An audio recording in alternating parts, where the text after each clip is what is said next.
अस्सलाम वालेकुम grade 9 and 10 students. आज का मेरा जो लेक्चर है कोई टॉपिक से रिलेटेड नहीं है।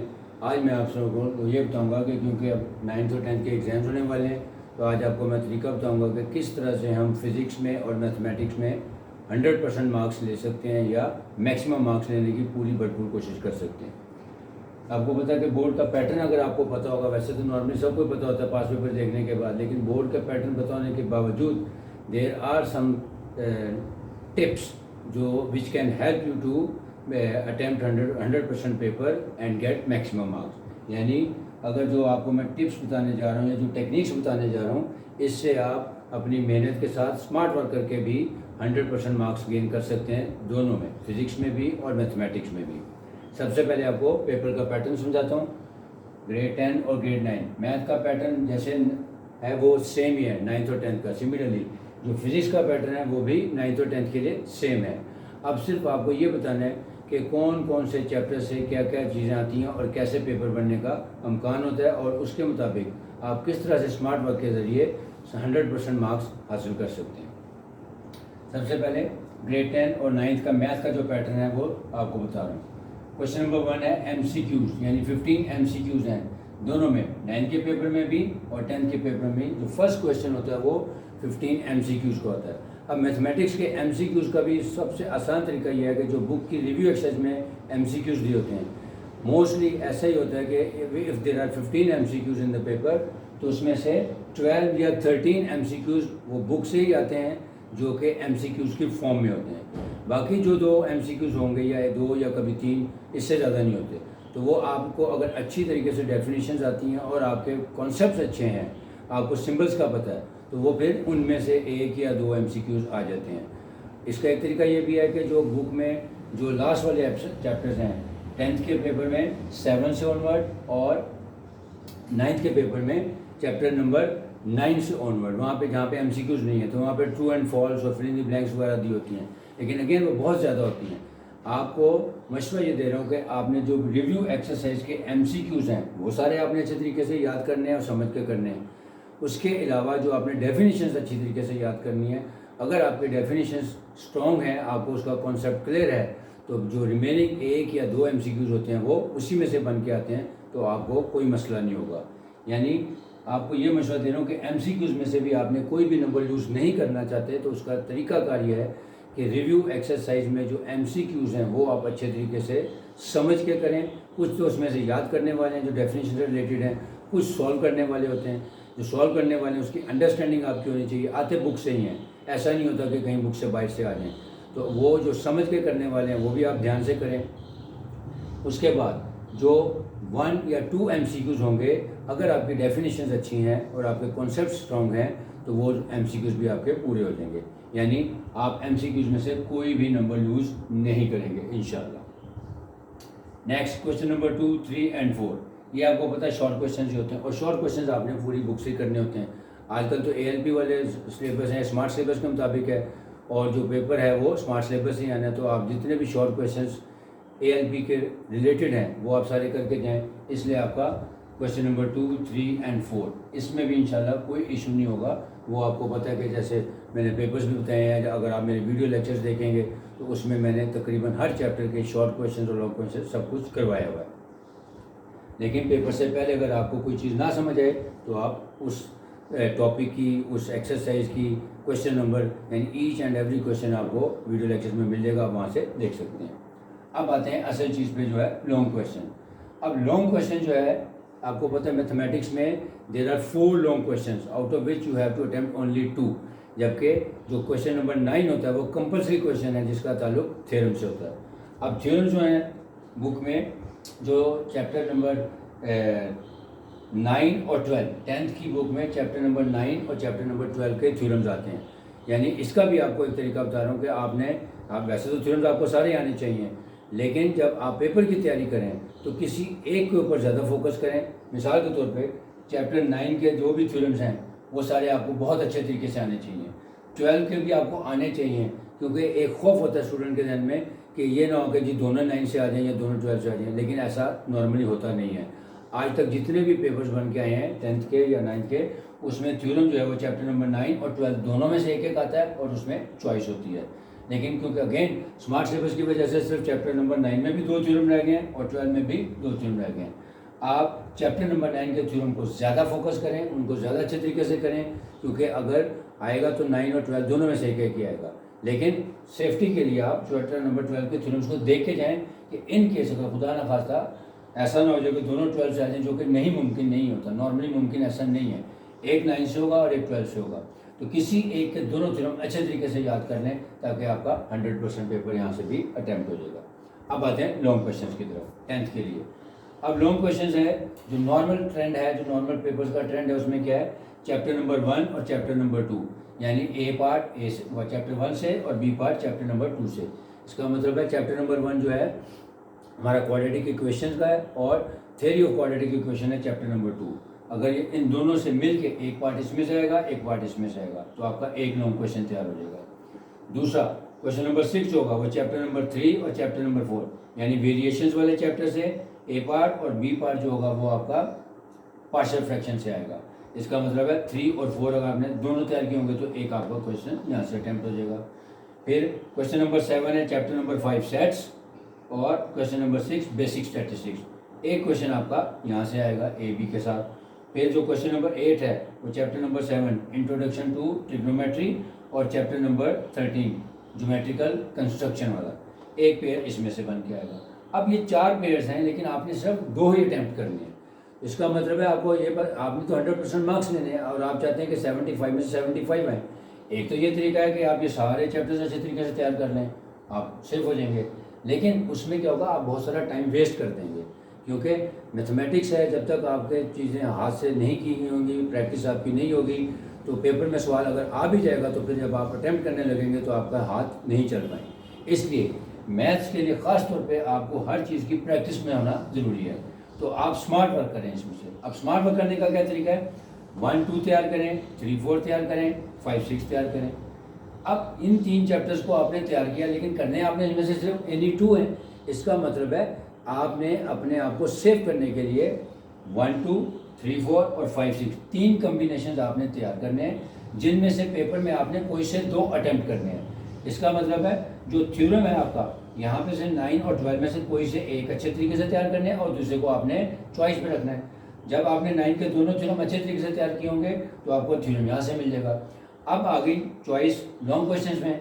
अगर आपने 1 2 3 4 5 6 ये अच्छे तैयार किए हैं तो यहाँ से आपको 3 कम्बिनेशन मिलेंगे, यानी 1 2 का, 3 4 का और 5 6 का। लेकिन आपने वहाँ पे अटैम्प्ट एनी 2 करने हैं। इसका मतलब क्या हो गया, स्मार्ट वर्क आपको क्या कह रहा है कि आप इन तीनों कम्बिनेशन को तैयार करें, फिर वहाँ पेपर में देखें आपको जो ज़्यादा आसान कम्बिनेशन लगे, 1 2 का, 3 4 का या 5 6 का, इनमें से कोई से 2 अटैम्प्ट कर लें।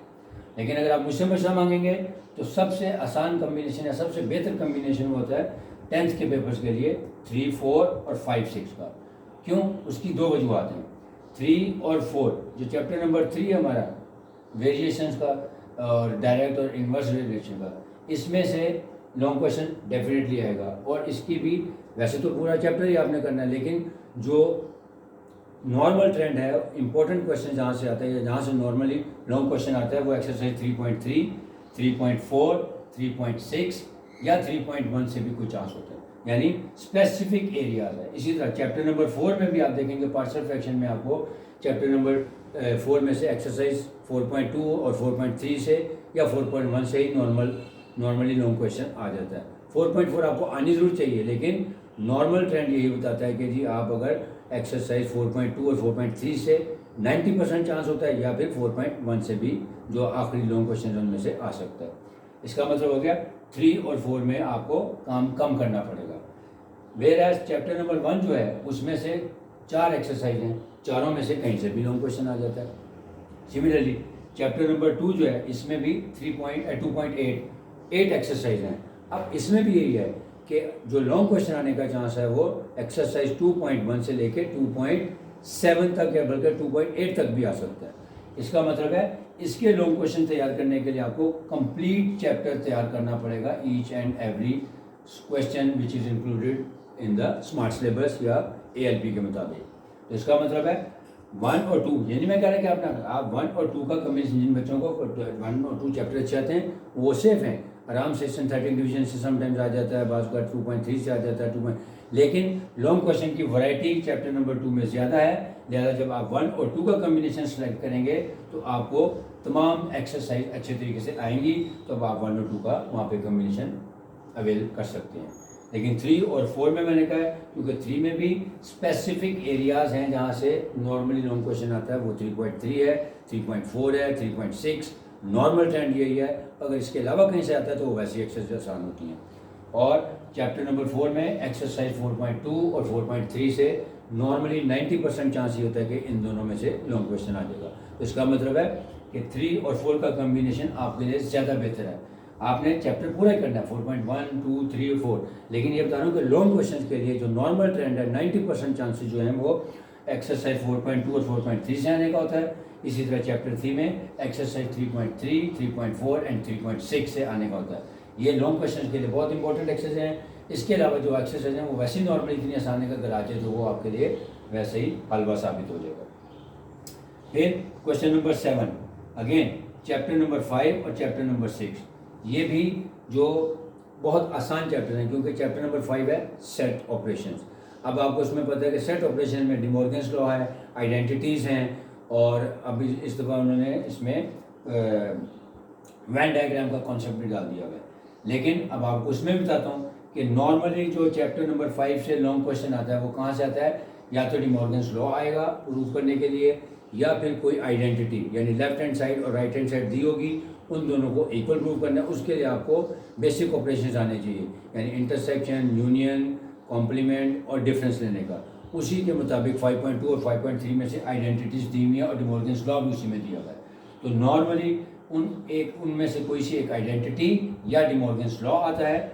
और एक्सरसाइज 5.4 में से जो 5.5 जो है उसमें जो कार्टेशियन प्रोडक्ट वाले सवाल हैं क्वेश्चन नंबर 5, उसमें आपको जिसमें बाइनरी रिलेशन बनाने होते हैं, कार्टेशियन प्रोडक्ट लेनी होती है, अगर आप वो वाली एक्सरसाइज कर लें यानी 5.2, 5.3 और 5.4. 5.2 में से आपने आइडेंटिटीज़, डिमॉर्गन्स लॉ, और 5.4 में से क्वेश्चन नंबर 5 जो है जिसमें हमें रिलेशंस बना के देने होते हैं, डोमेन और रेंज भी फाइंड करनी होती है. नॉर्मली वहीं से लॉन्ग क्वेश्चन आता है. आप पास पेपर की हिस्ट्री भी उठा के देखेंगे तो आपको लॉन्ग क्वेश्चन जहाँ से मैं बता रहा हूँ वहीं से आएंगे. 5.2, 5.3 की कोई identity, De Morgan's law, Venn diagram, या चैप्टर एक्सरसाइज 5.5 का जो क्वेश्चन नंबर 5 में 3-4 पार्ट्स दिए हैं उनमें से ही कोई ना कोई एक पार्ट या उसी एक्सरसाइज में से कोई ना कोई एक पार्ट आ जाता है. तो इसका मतलब है ये भी आपके लिए स्मार्ट सिलेबस में या स्मार्ट वर्क में आ गया कि 5 चैप्टर तैयार करें. अब आ जाए चैप्टर नंबर 6. अब चैप्टर नंबर 6 जो है वो है बेसिक स्टैटिस्टिक्स का. अब बेसिक स्टैटिस्टिक्स में भी 3 एक्सरसाइज हैं, लेकिन नॉर्मली जब स्मार्ट सिलेबस नहीं भी था तब भी जो एक्सरसाइज 6.3 है, जो लास्ट एक्सरसाइज है, उसमें एक कॉन्सेप्ट है स्टैंडर्ड डेविएशन और वेरिएंस का. आप पिछले 5 साल से आप पेपर उठा के देखेंगे तो इवनिंग में और मॉर्निंग में दोनों में ही या तो स्टैंडर्ड डेविएशन का क्वेश्चन आता है या वेरिएंस का आता है. और अब अगर स्मार्ट सिलेबस के मुताबिक भी देखें, स्टैंडर्ड डेविएशन सिलेबस में डाली हुई है, तो आपका मज़ीद लॉन्ग क्वेश्चन का जो वर्क है वो कट डाउन हो जाएगा कि इसमें से आपने एक्सरसाइज 6.3 के ऊपर फोकस करना है, जिसमें स्टैंडर्ड डेविएशन और वेरिएंस को ख़ास तौर पे आपने करना है. क्योंकि आप पास पेपर्स अगर उठा के देखेंगे तो आज तक इवन लाहौर, इस्लामाबाद, गुजरांवाला, किसी भी पेपर के पैटर्न को उठा के देखेंगे तो हर दफ़ा बेसिक स्टैटिस्टिक्स में से नॉर्मली 95% चांस ये होता है कि स्टैंडर्ड डेविएशन या वेरिएंस का अनरूल्ड डाटा का क्वेश्चन आता है. इसका मतलब हो गया कि चैप्टर नंबर 5 में आपने 5.2, 5.3 और 5.5 कर ली तो आपका लॉन्ग सेफ हो गया. और चैप्टर नंबर 6 के लिए अगर आपने 6.3 जो लास्ट एक्सरसाइज का सबसे इंपॉर्टेंट टॉपिक वेरिएंस और स्टैंडर्ड डेविएशन अगर आपको अच्छे तरीके से आ गया और बहुत आसान तरीके से आप अभी देखेंगे, मैंने जो उसके वीडियो लेक्चर्स बनाए हैं उसमें स्टैंडर्ड डेविएशन वेरिएंस का कॉन्सेप्ट बहुत आसान तरीके से समझाया हुआ है, आप उसको दोबारा देख सकते हैं. तो 5 और 6 में से आपको ये आसानी हो जाएगी. उसके अलावा 6.1 और 6.2 से जो 2 क्वेश्चन दिए हुए हैं थोड़े से वो वैसे ही शॉर्ट क्वेश्चन हैं, अगर वो लॉन्ग में आ जाते हैं तो अगेन आपका फ़ायदा ही है उसमें. इसलिए मेरी रिकमेंडेशन क्या है कि आप चैप्टर नंबर 1 से लेकर 6 तक आप सारे तैयार करें, लेकिन प्रायोरिटी आपने किसको देनी है, 3, 4 और 5, 6 के कम्बिनेशन को. लेकिन जिन बच्चों को 1 और 2 अच्छा था तो वो वहाँ पे डिपेंड करेगा कि अगर आपको पेपर में 1 और 2 आपको आसान नहीं लगता तो आप वहाँ से अटैम्प्ट कर लें। लेकिन नॉर्मली जब आप पेपर देखेंगे तो 3, 4, 5, 6 जो है उसमें जो मैंने एक्सरसाइज आपको बताई उससे अगर आपने अच्छे तरीके से लॉन्ग क्वेश्चन तैयार किए तो आपको आराम से मिल जाएंगे। जबकि 1 और 2 के लिए आपको सारा चैप्टर यानी तमाम एक्सरसाइज करनी पड़ेंगी, क्योंकि 1 और 2 में हर एक्सरसाइज से लॉन्ग क्वेश्चन आने की अमकान मौजूद होता है। इसलिए आप 1 to 6 तैयार करें, 7 और 13 को बेशक आप ना भी करें, क्योंकि ये शॉर्ट क्वेश्चन के लिए करें, डेफिनेशन करें, यहाँ से MCQs करें, क्योंकि आपका पेपर पूरा हो जाएगा। तो अब आपने 1 to 6 तैयार करना है, 3, 4, 5, 6 प्रायोरिटी दें और 1, 2 को आप अपने चॉइस पे रखें। जिन बच्चों को 1, 2 बहुत अच्छा आता है तो वो 1, 2, 3, 4 में से जो मर्जी कम्बिनेशन रखें और तीसरे को अपने चॉइस पे रखें। चौथा कम्बिनेशन सिर्फ वहाँ से आप शॉर्ट क्वेश्चन करें और डेफिनेशन वगैरह करें और MCQs करें। तो ये है मैट्रिक के लिए यानी बोर्ड का जो पेपर ग्रेड 10 का है। अब आते हैं 9 के लिए। पैटर्न सेम है, पैटर्न उसमें भी सेम है और लॉन्ग क्वेश्चन की जो स्कीम है या कह लें कि जो पैटर्न है लॉन्ग क्वेश्चन का वो उसमें भी वैसे ही है। यानी जो फर्स्ट लॉन्ग क्वेश्चन आएगा वो चैप्टर नंबर 1 और 2 यानी मैट्रिसेस और real number and complex number से आएगा। फिर क्वेश्चन नंबर 6 जो होगा वो लॉगरिथम वाला और अलजेब्रिक फार्मूलाज यानी चैप्टर नंबर 3 और चैप्टर नंबर 4 से। फिर नेक्स्ट जो क्वेश्चन नंबर 7 होगा वो चैप्टर नंबर 5 और 6 यानी फैक्टराइजेशन और अलजेब्रिक मैनिपुलेशन से। और जो क्वेश्चन नंबर 8 है वो वहाँ पे भी chapter number 7 linear inequalities and equations वाले चैप्टर से। और 17 चैप्टर जो है ज्योमेट्रिकल कंस्ट्रक्शन से आता है। अगेन इसमें भी जो शॉर्ट क्वेश्चन है वो तो आपको करने हैं फुल बुक से ही करने होते हैं। अब इसमें भी आपने देखें वही जो स्मार्ट वर्क मैंने आपको 10th वालों को बताया है वही 9th वालों के लिए कि आप चैप्टर नंबर 1 और 2 का कम्बिनेशन तैयार कर सकते हैं, क्योंकि आसान है। अब चैप्टर नंबर 1 और 2 में भी क्या है कि 1 में से एक स्पेसिफिक एक्सरसाइज ही है एक्सरसाइज 1.6। 99% चांस यही होता है कि इन्वर्जन मेथड और क्रैमर रूल से ही क्वेश्चन आता है। लेकिन उसके अलावा जो पिछली एक्सरसाइज है 1.5 या 1.4 से वहाँ से भी कुछ लॉन्ग क्वेश्चन है, लेकिन अगर आपका कॉन्सेप्ट स्ट्रॉन्ग हो तो वो भी आप इजीली कर सकते हैं। लेकिन जो पास पेपर की हिस्ट्री बताती है और एग्जामिनर का जो पॉइंट ऑफ व्यू होता है वो यही होता है कि एक्सरसाइज 1.6 से ही लॉन्ग आता है। और जो चैप्टर नंबर 2 है वहाँ से एक्सरसाइज 2.4, 2.6 और जो रिव्यू एक्सरसाइज है इन 3 एक्सरसाइज में से नॉर्मली लॉन्ग क्वेश्चन सेट किया जाता है। तो इसका मतलब है पहला काम आपने ये करना है, जो क्वेश्चन नंबर 5 है आपका, आप 1 और 2 का कम्बिनेशन अच्छे तरीके से तैयार करें। फिर जो सेकंड कम्बिनेशन है चैप्टर नंबर 3 और 4 का यानी लॉग वाला चैप्टर यानी लॉगरिथम वाला चैप्टर और एक्सरसाइज 4.2 और 4.4 और रिव्यू एक्सरसाइज। अब इसमें भी आपको ट्रेंड बता देता हूँ। 3 और 4 का कम्बिनेशन अगर आपने करना है जो नॉर्मल ट्रेंड है वो क्या है एक्सरसाइज 3.4 जो यूजिंग टेबल से जो हमने क्वेश्चन करने होते हैं।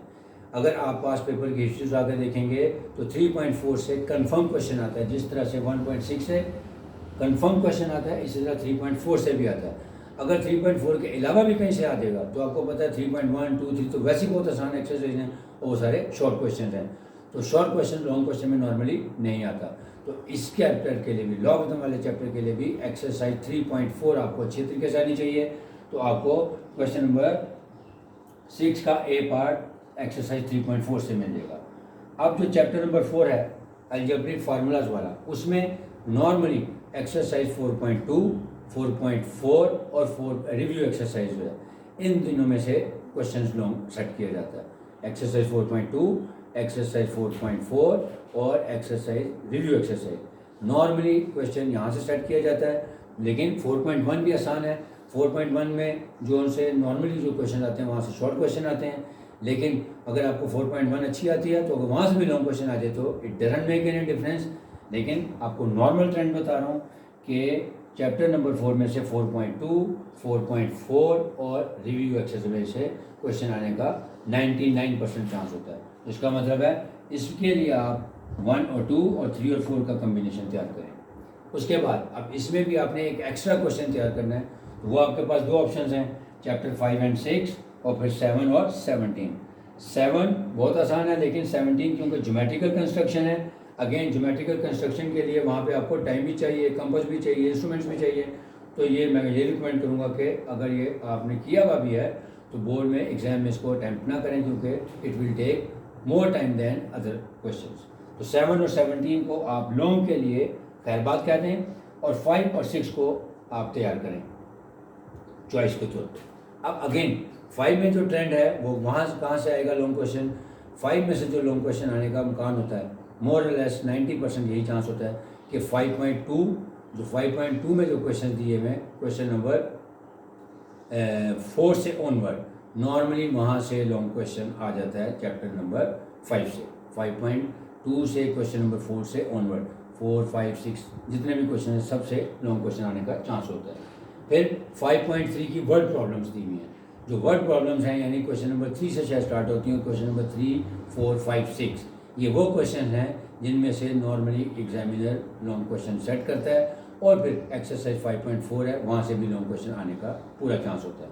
यानी 5.2 क्वेश्चन नंबर 4 से लेके क्वेश्चन नंबर 6 तक, 5.3 की वर्ड प्रॉब्लम्स उसमें ख़ास तौर पे क्वेश्चन नंबर 3 से लेके क्वेश्चन नंबर 6 तक, और 5.4 में जो है वो तकरीबन सवाल एक ही जैसे हैं, तो वहाँ से आपको लॉन्ग क्वेश्चन मिल जाएगा।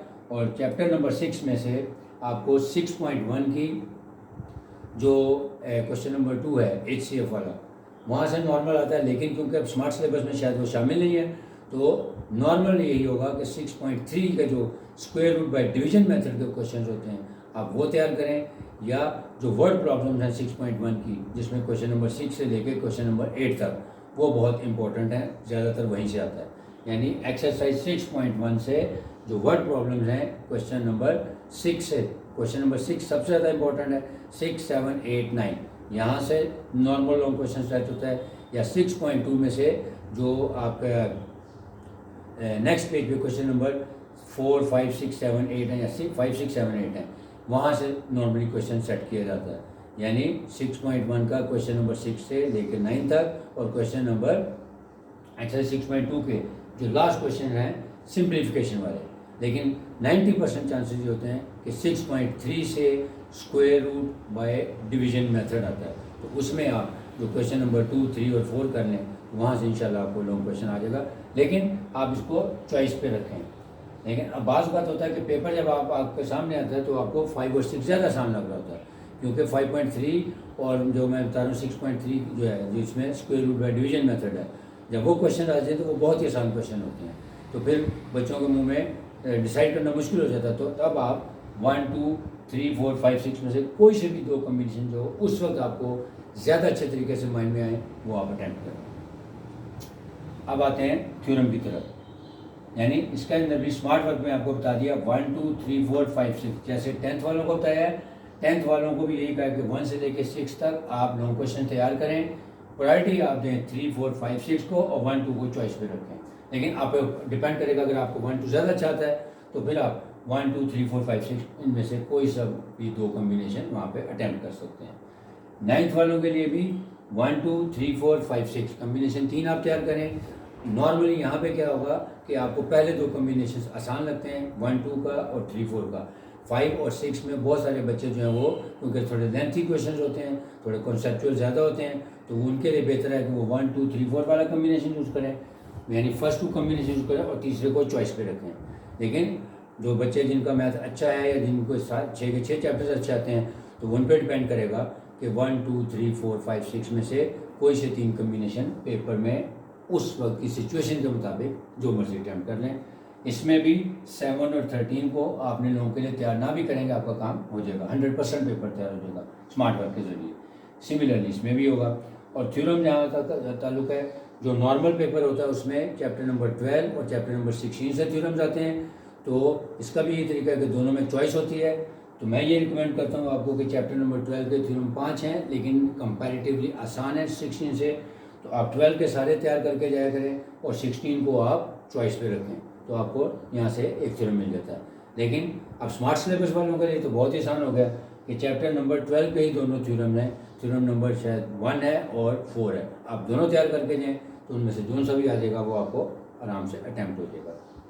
और ये तो हो गया मैथ के लिए। अब आते हैं फिजिक्स के लिए। पैटर्न दोनों का सेम ही है, 9 और 10 का। फर्स्ट क्वेश्चन MCQs आएंगे 12। अब फिजिक्स में और मैथ में थोड़ा सा फ़र्क है, फिजिक्स के भी एक्सरसाइज के पीछे MCQs दिए होते हैं। तो सेम वही, जैसे यहाँ पे 15 है तो 15 में से 12 या 13 तो MCQs दिए होते हैं, 1 और 2 में आपका कॉन्सेप्ट चेक किया जाता है। इसी तरह फिजिक्स में जो बुक से दिए हुए MCQs 12 में से 10 8 9 या 10 तो वहीं से होंगे।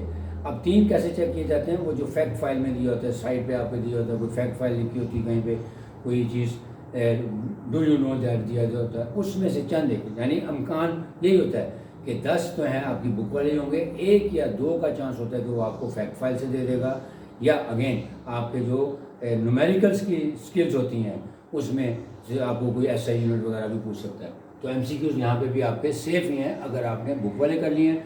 और दूसरा है कि बुक के अलावा अगर आपने करने हैं तो जो पास्ट पेपर्स के MCQs होते हैं आप उस पर नज़र मार लें। नॉर्मली फिज़िक्स हो, केमिस्ट्री हो, यानी 9th और 10th में जो पास्ट पेपर्स के MCQs अगर आप देख लेंगे तो वो, और जो आपकी बुक की रिव्यू एक्सरसाइज में या चैप्टर के एंड पे MCQs भी होते हैं उनसे आपके MCQs पूरे याद होते हैं। नॉर्मली MCQs का इशू नहीं आता। इसी तरह जो शॉर्ट क्वेश्चन है, क्वेश्चन नंबर 2 3 4, ये आपने पता आपको पूरी बुक से ही करने पड़ते हैं, इसके लिए आपने सारा कुछ करना ही है। अब आते हैं जैसे लॉन्ग क्वेश्चंस की। जैसे मैथ में आपको तरीका बताया है कि 4 कम्बिनेशन में से आपने 2 अटैम्प्ट करने हैं, 3 तैयार करें। ये भी बता दिया कि 2 बेहतरीन वाले कौन से आपके लिए आसान है, 9th के लिए भी और 10th के लिए भी, और जो आपने चॉइस पे तैयार करना है वो बता दिया। अब इसी तरह मैथ में आते हैं, फिजिक्स में आते हैं। पहले हम ग्रेड 10 को डिस्कस कर लेते हैं।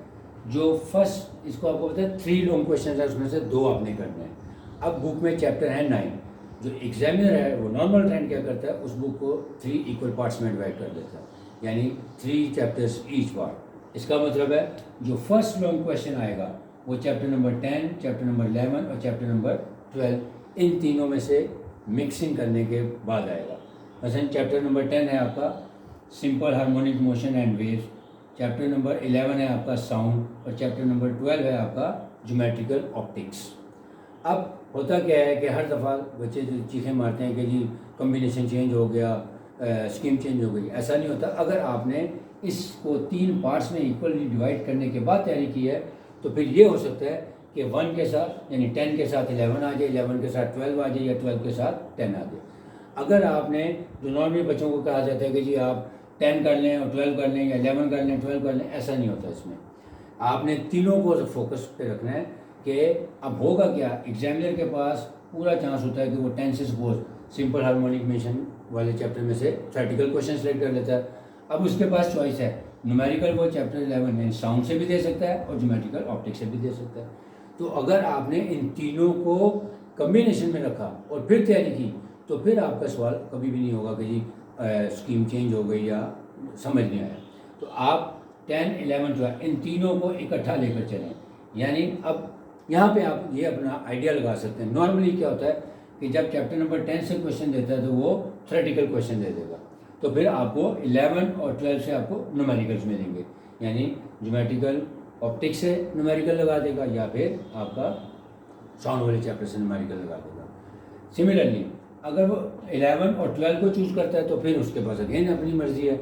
जब 11 और 12 को चूज़ करता है, नॉर्मल ट्रेंड ये बता रहा हूँ, तो फिर क्या करेगा वो 11 से अगर न्यूमेरिकल लेगा तो 12 से आपको थ्योरेटिकल दे देगा। सिमिलरली 12 और 10 का जब कम्बिनेशन आता है तब भी नॉर्मल यही करता है कि 10 से थ्योरेटिकल उठाएगा और 12 से न्यूमेरिकल। इसका मतलब क्या हो गया कि न्यूमेरिकल की जो चॉइस है वो आपकी 11 और 12, यानी मैं सर्कल कर रहा हूँ कि यहाँ से, इसका मतलब 11 और 12 के न्यूमेरिकल आपको ज़्यादा अच्छे तरीके से आने चाहिए, क्योंकि जब चैप्टर नंबर 10 के साथ वो 11 या 12 दोनों को मिक्स करके कम्बिनेशन बनाने की कोशिश करता है तो फिर 11 और 12 से ज़्यादा चांस होता है कि न्यूमेरिकल आएगा और 10 से आपका थ्योरेटिकल आएगा। लेकिन ये बात हरगिज़ ऐसा नहीं बता रहा कि आपने नहीं करना, बार बार ये कह रहा हूँ, आपने 10, 11, 12 तीनों से तैयारी करनी है, थ्योरेटिकल भी और न्यूमेरिकल भी। न्यूमेरिकल्स आपके स्ट्रॉन्ग होंगे तो ज़्यादा सेफ हो जाएंगे। उसकी वजह क्या है कि न्यूमेरिकल होता है 5 मार्क्स का और जो थ्योरेटिकल है वो 4 मार्क्स का है।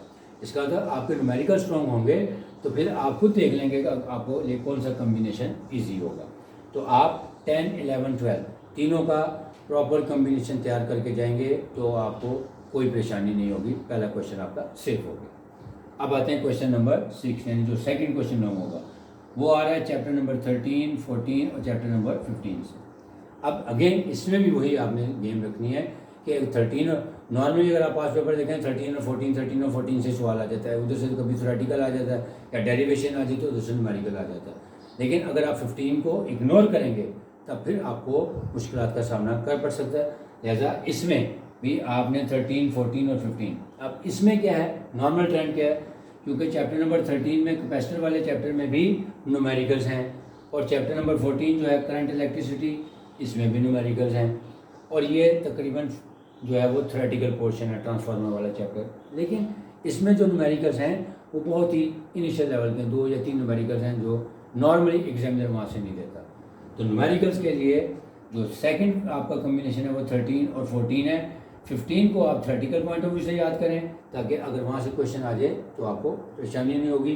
जब 15 से आएगा तो न्यूमेरिकल ऑब्वियसली 13 या 14 से ही आएगा। लेकिन जब आप 13 और 14 को दोनों को तैयार कर लेंगे तो फिर अगर 13 और 14 का भी कम्बिनेशन आ जाए तो भी आपके लिए कोई इशू नहीं होगा। इसमें से क्या होगा, क्योंकि इसके दोनों ही आपने, इसके भी न्यूमेरिकल्स और इसके भी न्यूमेरिकल्स भी करने हैं और दोनों का थ्योरेटिकल भी करना है। अब इम्पॉर्टेंट क्या है वो भी आपको बता देता हूँ। जो सीरीज और पैरेलल कम्बिनेशन वाले जो डेरिवेशंस हैं, नॉर्मली आप देखेंगे कि 13 और 14 दोनों में, क्योंकि पैरेलल और सीरीज कम्बिनेशंस की डेरिवेशंस दी हुई हैं, तो बाज़ बात क्या होता है कि बच्चों के लिए बहुत ही आसान हो जाता है कि एक उन दोनों कम्बिनेशन में से थ्योरेटिकल आ जाता है और दूसरा न्यूमेरिकल। आपको दोनों एक्सरसाइज के बहुत अच्छे आने चाहिए। वह अगर आपने नहीं किए हुए तो आप मेरा वीडियो लेक्चर देख रहे हैं, चैप्टर नंबर 13 और चैप्टर नंबर 14 के भी मैंने ईच एंड एवरी न्यूमेरिकल और ईच एंड एवरी एग्जाम्पल भी करवाई है। फिजिक्स के आप जो मेरे जितने वीडियो लेक्चर्स देखेंगे उनमें आपको सारी इंपॉर्टेंट एग्जाम्पल्स भी मैंने करवाई हैं और एक्सरसाइज के भी ईच एंड एवरी क्वेश्चन करवाया है irrespective of the smart syllabus, कि आप स्मार्ट सिलेबस के मुताबिक उसमें से वहाँ से क्वेश्चन दे सकते हैं कि कितने आसान तरीके से मैंने समझाए हैं। आगे आपकी वो अपनी चॉइस है कि कैसे करना है। तो 13 और 14 से आप न्यूमेरिकल दोनों तैयार करें और थ्योरेटिकल तैयार करें, और 15 से आप सिर्फ थ्योरेटिकल तैयार करेंगे तो आपका सेकंड कम्बिनेशन भी सेफ हो गया। अब आते हैं चैप्टर नंबर 16, 17 और 18 में। अब यहाँ पे जो चैप्टर नंबर 18 है, न्यूमेरिकल सिर्फ इसी में ही है, न्यूक्लियर एंड एटॉमिक फिजिक्स में, जबकि चैप्टर नंबर 16 और 17 इसमें न्यूमेरिकल्स नहीं है। तो जिन बच्चों ने ख़ास तौर पे जिन्होंने कंप्यूटर रखा हुआ है, यानी बायो वाले बच्चे नहीं हैं वो भी, और इवन अगर बायो वाले भी चाहें तो जो तीसरा लास्ट कम्बिनेशन आ रहा है चैप्टर 16, 17 और 18 का, इसमें चैप्टर नंबर 18 में ही न्यूमेरिकल्स हैं। और हमेशा आप देखेंगे पास पेपर की हिस्ट्री भी उठा के देखेंगे कि चैप्टर 18 से न्यूमेरिकल आता है और फिर 16 से और 17 से, यानी जो एक कंप्यूटर वाला चैप्टर है और एक गेट्स वाला चैप्टर है, वहाँ से वो थ्योरेटिकल क्वेश्चन आता है और 18 में से न्यूमेरिकल आता है। अब आपके सामने मैंने तीनों कम्बिनेशंस रख दी हैं। अब आप पे डिपेंड करेगा कि कौन से कम्बिनेशंस ऐसे हैं जो आपके लिए ज़्यादा फिजिबल हैं, ज़्यादा सूटेबल हैं और जिसमें आप ज़्यादा कंफर्टेबल फील कर सकते हैं। अगेन तीनों कम्बिनेशन आपके सामने हैं। अब आप पे डिपेंड करता है कि आपने कौन से कम्बिनेशन को ज़्यादा फोकस करना है, क्योंकि पेपर में आपने कोई से 2 कम्बिनेशन सेलेक्ट करने और तीसरे को आपने इग्नोर करना है। तो आपको तीनों के इम्पोर्टेंट कम्बिनेशंस न्यूमेरिकल्स के साथ बता दिए हैं। जो फर्स्ट कम्बिनेशन है चैप्टर 10, 11, 12, उसमें 11 और 12 से नॉर्मली न्यूमेरिकल्स और थ्योरेटिकल। ये नहीं कह रहा मैं कि आपने यहाँ से थ्योरेटिकल नहीं करने, ये आपको बता रहा हूँ कि जब 10 के साथ 11 या 12 को जोड़ा जाता है तो नॉर्मल ट्रेंड ये कि 11 और 12 से न्यूमेरिकल आता है। लेकिन आपने 10, 11, 12 तीनों के थ्योरेटिकल पोर्शन और न्यूमेरिकल पोर्शन यानी तीनों का तैयार किया होगा तब आपका फर्स्ट कम्बिनेशन सेफ है। इसी तरह सेकंड में आपको 13, 14 और 15 तीनों का कम्बिनेशन तैयार होगा तो आपका सेकंड क्वेश्चन भी सेफ है। और फिर 7 में जो तीसरा कम्बिनेशन है उसमें 16, 17 और 18 तीनों चैप्टर्स आपने अच्छे तरीके से तैयार किए होंगे, 18 के न्यूमेरिकल और 17 और 16 दोनों के थ्योरेटिकल पोर्शन, तब आपका ये वाला भी सेफ है। अब आप पे डिपेंड करेगा कि आप इसमें से कौन सा कम्बिनेशन सेलेक्ट करते हैं, उसके ऊपर ज़्यादा फोकस करें और तीसरे को आप चॉइस पे रखें। अब आते हैं ग्रेड 9 के लिए। MCQs का वही पैटर्न है जो ग्रेड 10 का है कि नॉर्मली सारे जो MCQs बुक में दिए हुए हैं वहीं से आते हैं, 1 या 2 जो है उसमें आपका कॉन्सेप्ट चेक हो जाता है। शॉर्ट क्वेश्चन के लिए भी सारा कुछ ही है। अब लॉन्ग क्वेश्चन में क्या है, चैप्टर 1, 2 और 3 यानी पहला जो कम्बिनेशन है आपका वो नॉर्मल ट्रेंड अगर आप पास्ट पेपर्स में देखेंगे तो चैप्टर 2 और 3 का कम्बिनेशन आता है।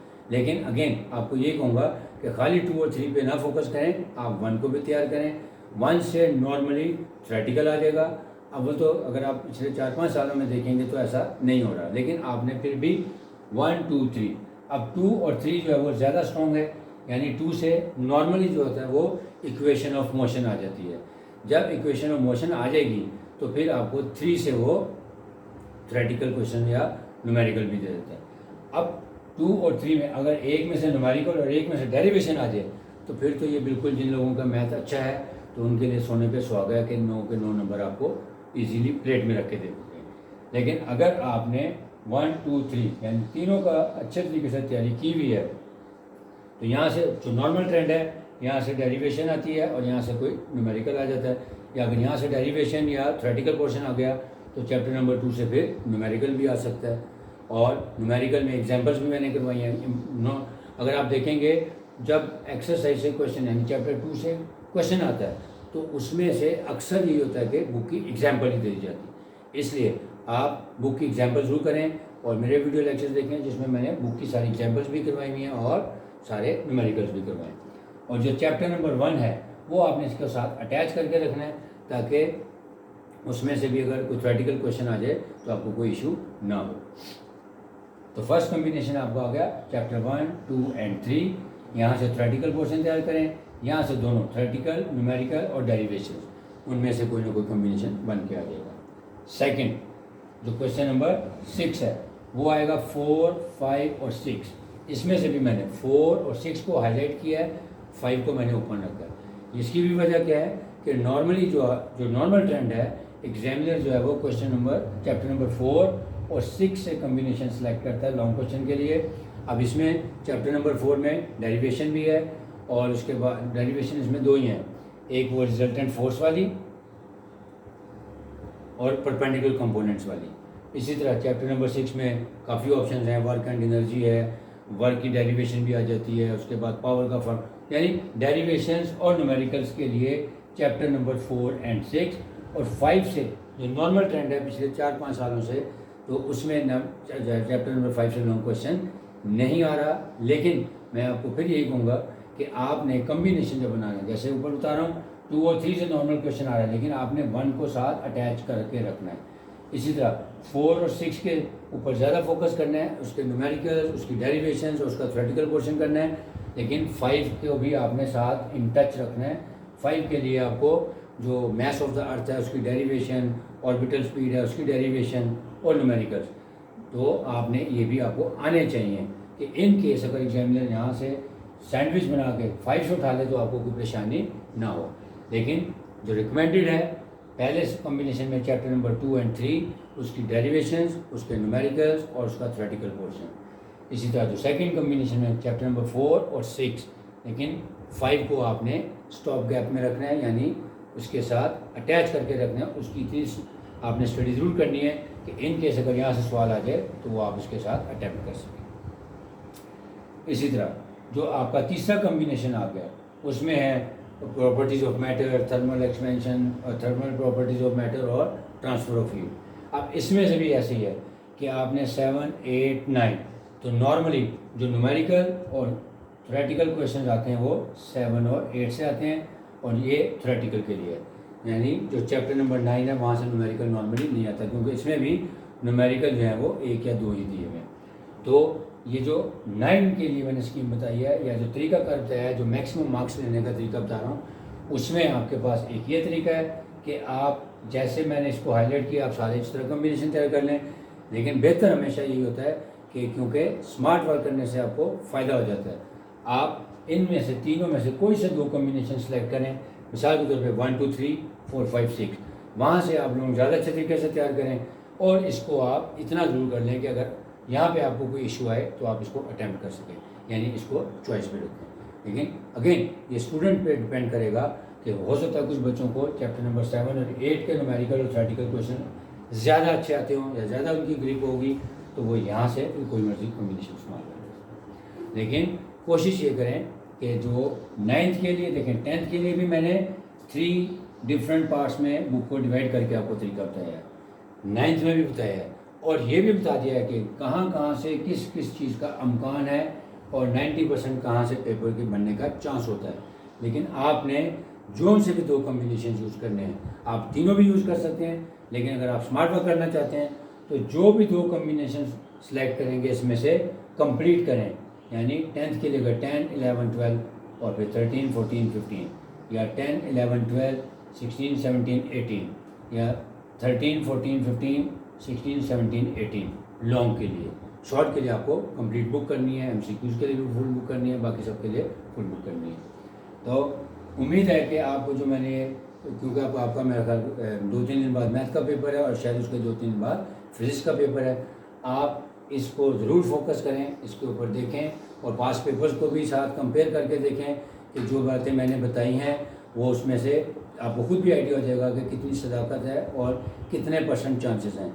मेरी तरफ से आपको सबको गुड लक। और मैं आपको बार बार ये कह रहा हूँ कि आप अगर ये इस कॉम्बिनेशन को या जो मैंने आपको तरीका बताया है स्मार्ट वर्क से 100% मार्क्स आप ज़रूर हासिल कर सकते हैं, both in mathematics and physics. उम्मीद है आप लोगों को ये लेक्चर अच्छा लगा होगा। अगर आपको वीडियो पसंद आई है तो इसको आप ज़रूर लाइक भी करें और शेयर भी करें।